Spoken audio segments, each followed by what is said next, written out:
All right, today we're working on songwriting and writing your own guitar riffs. I'm going to start with a riff that I wrote for us to dissect.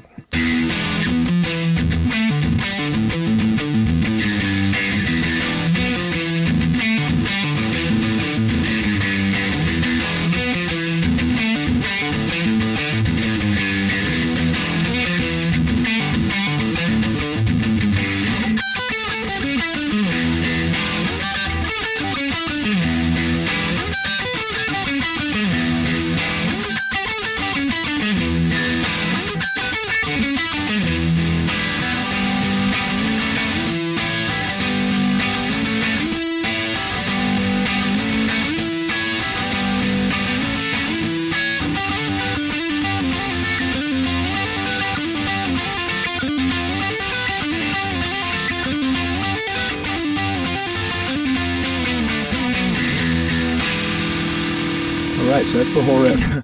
And you see that each theme repeats 4 times, so it's always kind of a tried and true, but definitely not a needed element. So that guitar riff came from a lot of places. Let's just kind of break it down part by part. Starting with the Hendrix chord. I just love the Hendrix chord. I think it's not used enough. It's so weird. It's a chord that really shouldn't sound good. Like, you've got intervals like this. How the hell? I mean, that's pretty out there, but it sounds so good because of that discordance.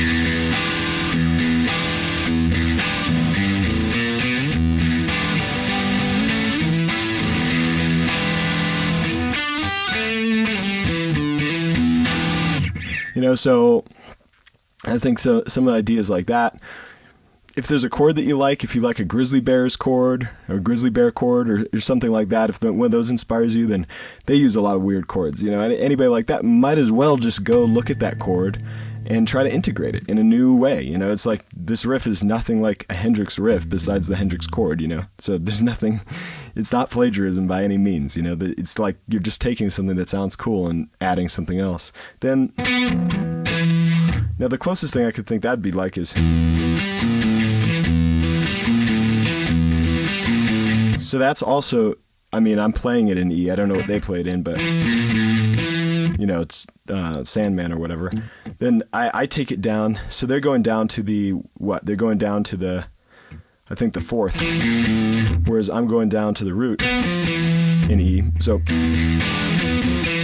because I like the interval, but I didn't want it to be the same interval. It would sound really ridiculous. You know, so it's instead...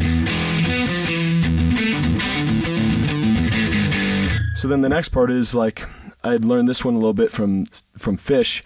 In my head, I'd remembered tweezer. So one thing that I like to think of when I'm writing a guitar riff is I like to think of the drum beat. Because I think a riff usually goes really well with a beat, you know, so it's like boom boom tap ba ba ba tap ba do ba ba do ba ba do ba ba ba ba boo boo da ba ba ba ba boo ba da boo ba da boo ba da do ba ba ba. And that way you can get away with like, this is a weird time signature, you know, but then when the drummer comes in and they're playing with you, it kind of, you can get away with it, you know.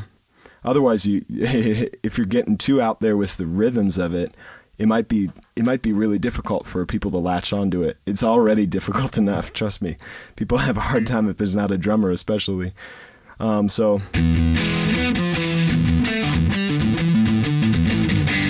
like active listening is really important. So like when you're listening to a song that you like, what is it about the vibe that you like, right? And really hone in on that. Like with Tweezer, that riff, I don't remember quite how it goes, but it definitely doesn't sound like this. And it's like da da da da da da da da. And I was like, that's what I like about the riff, you know, is the triple it, triple it, triple it. And then when I looked it up, I was like, well, that's a great exercise. So I just would play it a lot, and now it's kind of just in my memory, you know. Like when I first started writing,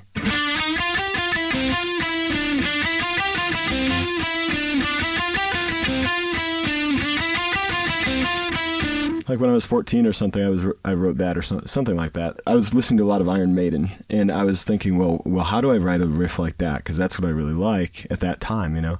And I'd be like, there's something about Iron Maiden riff where you know it's Iron Maiden. What is that, you know? And what is it that I like about that? And I started to listen. I was like, well, it's because they go into these weird scales, right, that you don't hear in other music, like melodic scales like in Wasted Years, or like even like kind of Egyptian, what are those called? I don't remember what those are called, but like Phrygian dominant scales, I think, in Power Slave. And then they go usually into something that's very just pentatonic and very rock or Black Sabbath, like da-da, to end it. So it becomes very dramatic because it's got this melodic theme followed by this pentatonic like kind of end or finish that gives it this kind of heaviness and this kind of like assertiveness. So it's like melodic then assertive, melodic then assertive. It gives it this like I think they were called power metal for a good reason, because it's really like melodic then assertive, and it gives you like this sense of like positive power feeling, right? So that's when I was thinking this. I know we're going off track a little bit, but I just thought this was an important note for songwriting. I was trying to write something that would sound kind of maiden-y, but I mean, obviously wasn't something that was already written. So I realized, okay, melodic followed by a dramatic pentatonic end, dun dun dun, ba da da da da da, very melodic, ba da da da, very dramatic pentatonic ending, powerful ending. So if you break down things like that with active listening, you listen and you say, what is it that I like about this artist? And then you say, okay, well, I'm going to take that in. Now, why is that? Why is it that they do it like that? What brings out this emotion in me? What creates this thing? And then once you take that, then you can maybe recreate it yourself in a totally new way without even needing to look at what they've written or even look at the notes. You can just sit down and write something totally original that has that same sort of feel, which is really a lot of times that's a pretty cool accomplishment. And that feels pretty cool. Once you start doing that, then you're like, wow, I can really play this instrument, And then you go off and you find your own sound, So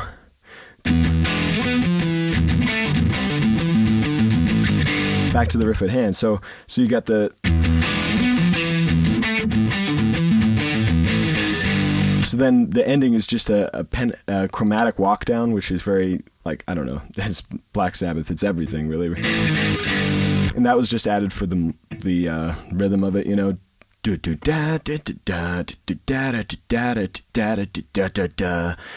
And I gotta also add that I never even thought about all of this. Like, when I was sitting down, I wasn't like, I'm gonna do a Hendrix riff followed by this kind of Metallica theme, followed by this Fish thing that then goes into the chromatic down. It was just like, I just played it, And then you look back later and you're like, well, where did that come from? And that way you can help kind of dissect it. So it came from the active listening and then like dissecting what I liked and then thinking of it rhythmically and then breaking it down and making it, right? And then the next part, this was just something that I'd come up with when I was listening to a lot of jazz, and I was just doing it in a lot of solos. But then I thought, well, it could be cool to make it into a rhythm part, especially because it's triplet, triplet, triplet, boom, boom, tap, triplet, triplet, triplet, boom, boom, tap. So it's...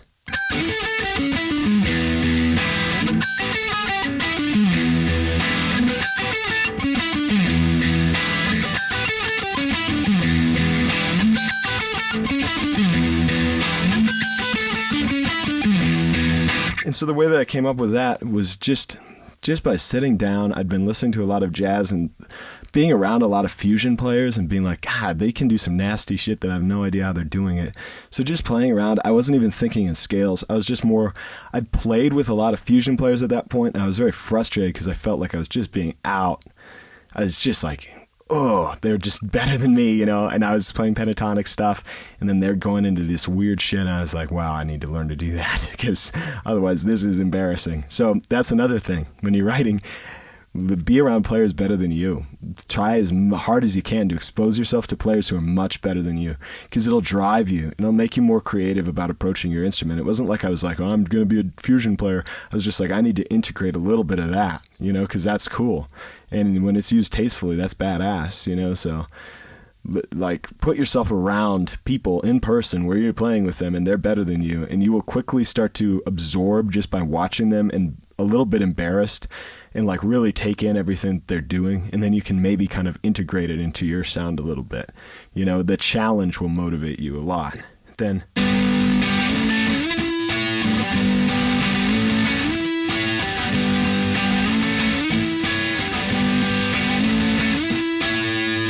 okay, so that's That's just your harmonics, I meant your triads. So, if you don't know your triads, just learn your triads. There's many little cheap patterns as you can get on the guitar. Utilize those, learn your scales, especially not every scale, but it's nice to know a few, at least probably minor pentatonics are good to know. And also your minor harmonic scales are probably good to know. And then you can kind of transpose those into major, if you don't know. Then like if you're in E minor, you could play E minor scales over a G major. So things like that are good to learn. And that's stuff for another video. I don't really want to go into all that today. Maybe I'll go into some of that stuff later, but that's not really the focus of this video. Then it goes into...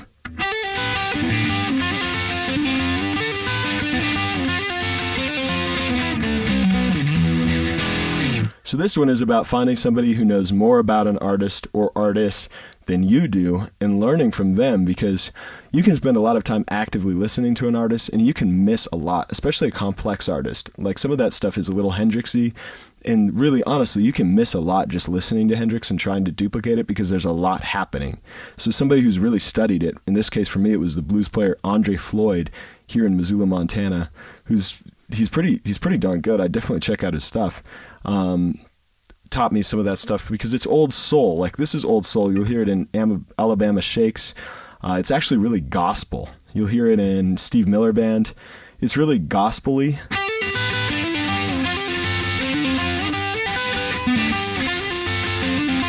And I learned that from him because he was like, well, this is some old stuff that's not copyrighted. You'll hear it in early Presley. You'll hear it all over early rock and roll, and it's gone. His focus, which I think is really smart, is he said that old stuff that's still tasteful and still cool needs to be like now. You need to bring that in now because people have forgotten about it, and it's really tasty, So go back to the really old stuff and learn that. Or if you know somebody who knows, that's even better, because he also taught me that is very Hendrix, and it's also very Leonard Skinnard, which are artists that I haven't studied as extensively as he had. I would do power chords, right? But he said those guys like Southern rock and also the blues, sometimes they didn't do a power chord. They just do their finger across two frets on purpose.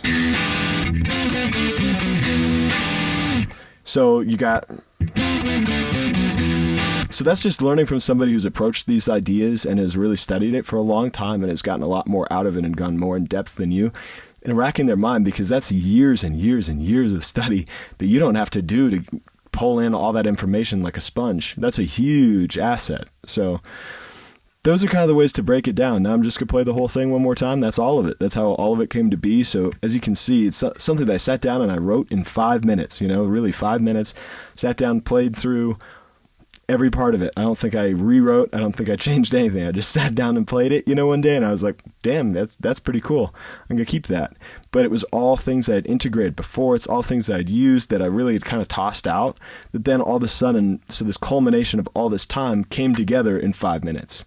So there's also that element. If there's things that you've been using and themes that you've brought in, it can be really nice to actually just go back to all your old themes that you've kind of thrown away, or they're in a song that you don't really play anymore, and just find what was the really good part that you liked and pull those back out and like combine them in a new way into a new song. Maybe if you like a couple themes that are in different keys, go ahead and transpose them and put them all together into one song. Why not? You could end up with a really cool song by taking all the best parts of all your other songs. So that's another good tool that I use a lot.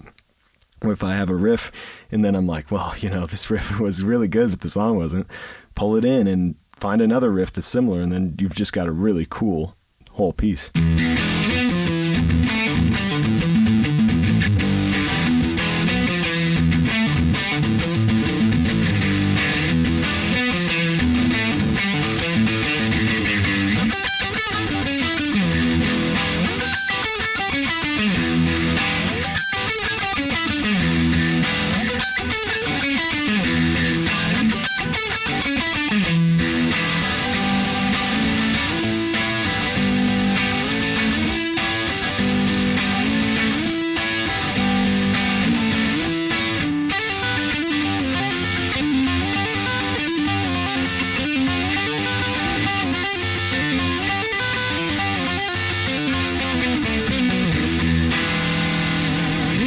So that's the whole thing. Thanks for watching.